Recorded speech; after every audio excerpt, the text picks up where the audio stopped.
First Wonder is a game that pits two races against each other, the Cargonauts versus Monstro, in a single and multiplayer campaign where you get to play both characters. The story begins when the Cargonauts, a team of down-the-luck scavengers, discover an ancient fossil in deep space. Thinking they've hit the jackpot, they sell the fossil nicknamed Monstro to the highest bidder and deliver him as a figurehead to the luxury resort on planet Majorca. While celebrating their triumph, of course, something goes very wrong. Monstro has awoken and is on the rampage. Now here in the game we see Monstro on the loose, terrorizing the Majorcans, smashing buildings, driving them over cliffs.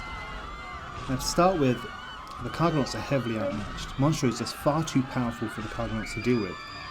So they have to use their equipment and the environment in inventive ways to compensate. The Cargonauts aren't soldiers, they're riggers, and they have rocket packs, lifting gear and rivet guns. And this is a big rig where they can load up to 5 items of their choice onto their packs. They're very modular that way. In this case we're loading up with Vixen rockets, small and manoeuvrable but not great range. In this game we need to travel to different islands, so we have booster rockets for that. We'll load up with a few of these. Now 1 or 2 would just be fine. We're going to have about 4 just to go over the top.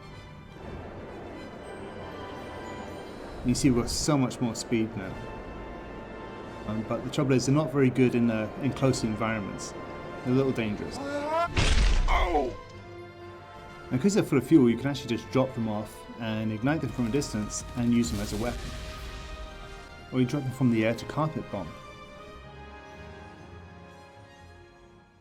Now where the Cargonauts have tech, Monstro can use anything in the environment. He can grab trees out of the ground, throw rocks around, all the things you expect a giant to be able to do. He's also very fast. He's agile and accurate, jumping great distances and landing on a dime. He's a giant, but we've given him a world that is scaled to him, so he's not restricted in any way. This is Monstro's world. The Cargonauts discover that Monstro is not just a wild beast, but on a prophecy. And to fulfill that, he must travel to various islands and perform rituals, destroying towns, eating virgins, etc. In this case, Monstro is using a volcano to shoot himself across the open sea. Now, each island has a unique way of allowing Monstro to leave that he has to discover. If the Cargonauts can find that first, then maybe somehow they can disable it with their tech. Then they can trap him on an island and draw the net closer for a direct assault.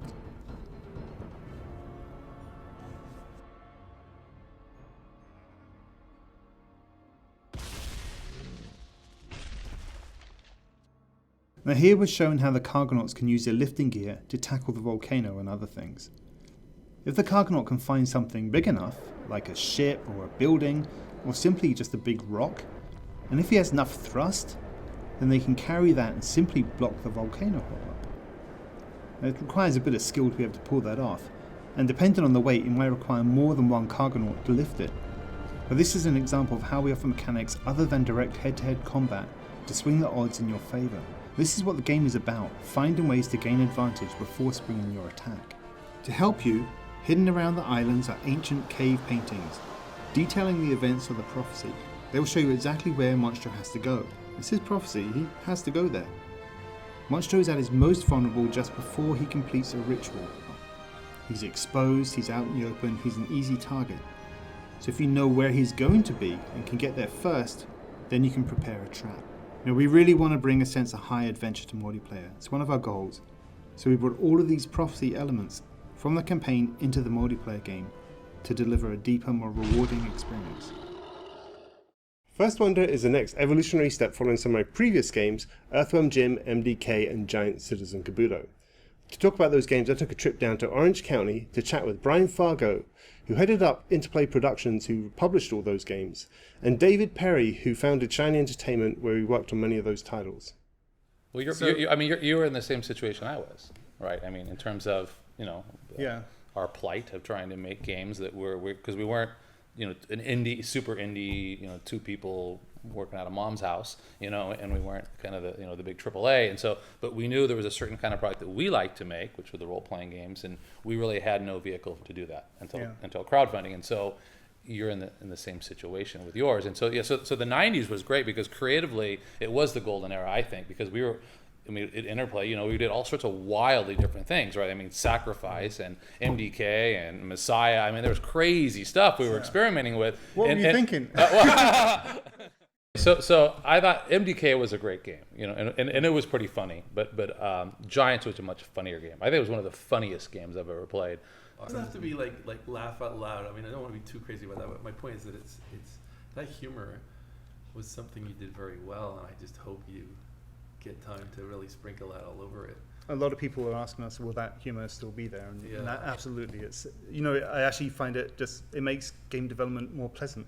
It's a nice way to spend your time. And so when we go and work on sort of game design or story ideas, we just go down to the pub and have some drinks and laughs as you do. I've always found it funny. I've gone to some meetings before where you have all these designers and they talk about ideas and stuff comes up and the table erupts with laughter and then goes, that's crazy, that's funny. And nobody writes it down. Yeah, well, obviously we can't put that in. And I'm like, why not? So that's exactly those are the best ideas. I flip that and I put exactly those moments in. And so sometimes they might seem a little disjointed, some of these things going together, but we sort of work out a way to get it in.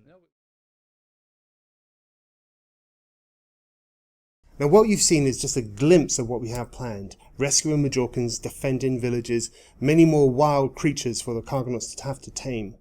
What we're doing is laying the groundwork for a game that can expand way beyond its initial release. The team here at Rogue Rocket Games in San Francisco has been working really hard over the last few months to bring you this demo and to get this Kickstarter page ready. I'm personally really excited about this project because I've been trying to make one like it for a long time, but it cannot happen without you guys. So please come visit our Kickstarter page, tell all your friends, and let's make something amazing together. Thanks for listening.